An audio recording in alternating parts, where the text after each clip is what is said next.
Bonjour, je suis Baptiste Landy, je suis formateur produit chez Ponce. Aujourd'hui, nous avons en forêt la nouvelle Scorpion. La Scorpion a été lancée en 2013 et depuis son lancement, ça a été un gros succès. Ce gros succès est dû grâce aux 3 châssis, une exclusivité de chez Ponce, et également avec sa grue qui embrasse la cabine et donne une excellente visibilité devant la machine.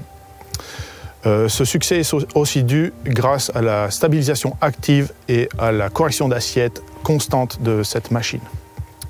Depuis 2013, il y a eu beaucoup d'améliorations sur la Scorpion et la Scorpion King, mais aujourd'hui, il était temps de lancer une nouvelle Scorpion. Le développement de cette nouvelle Scorpion a été réalisé en étroite collaboration avec les clients, les opérateurs, et grâce à leur retour et leur expérience. Les points clés de ce développement ont été la visibilité, l'ergonomie et le confort, ainsi que la simplicité d'utilisation. La visibilité avec la cabine actuelle est déjà excellente, mais avec la nouvelle cabine, elle est encore meilleure. À l'avant, nous avons une vitre monobloc qui s'étend du bas de la cabine jusqu'au toit pour pouvoir avoir une bonne vue sur la cime des arbres. Nous avons également 2 petites fenêtres, ce qui permet d'avoir une vue sur les roues, sur les tracks et aussi d'améliorer le travail en pente, par exemple. À droite, nous avons également une vitre monobloc du pilier A au pilier C à l'arrière, car le montant B a été complètement retiré. Alors on a une excellente visibilité du côté droit. À gauche, par contre, on a toujours le montant B, mais il est plus étroit. Et il n'est plus au niveau de l'épaule, donc on a une excellente visibilité à gauche également.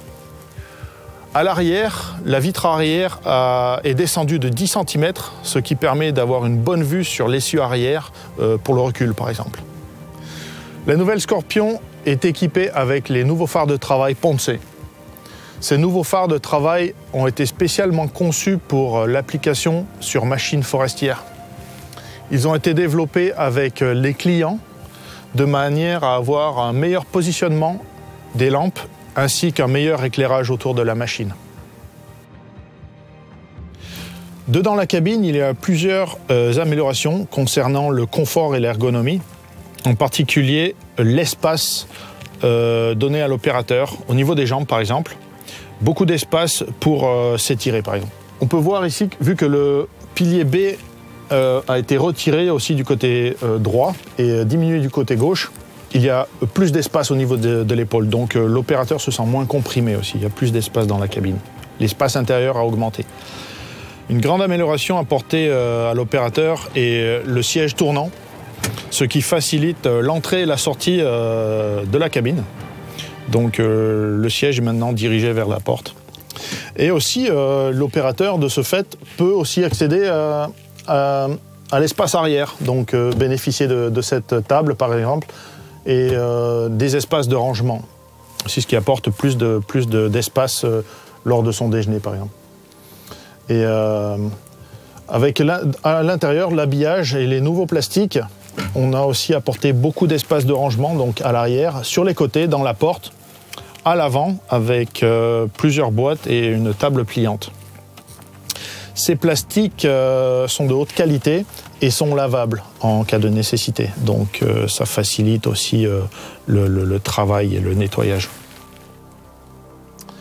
À droite, vu que nous n'avons plus le pilier B ici, et ça dégage beaucoup d'espace, comme je l'ai dit, au niveau de l'opérateur, tous les boutons ont été réunis sur cette console, donc ils sont beaucoup plus accessibles et